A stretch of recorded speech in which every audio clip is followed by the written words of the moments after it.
Tucked away in the heart of Carter County, Missouri, this 40-acre off-grid property offers the kind of privacy and seclusion that's getting harder to find.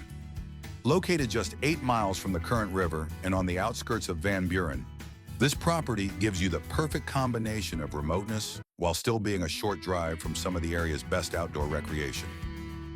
The land features beautiful rolling terrain with multiple valleys, ridges, and natural benches creating excellent hunting opportunities throughout the property.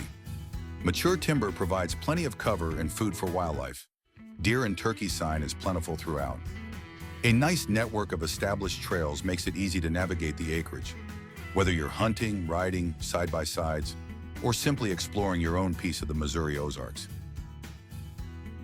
If you've been looking for an affordable secluded hunting property, off-grid getaway, or private recreational retreat near the current river, this 40 acres in Carter County is a must-see. So don't wait any longer. Contact Jordan Thompson or John Krylik to make it yours today.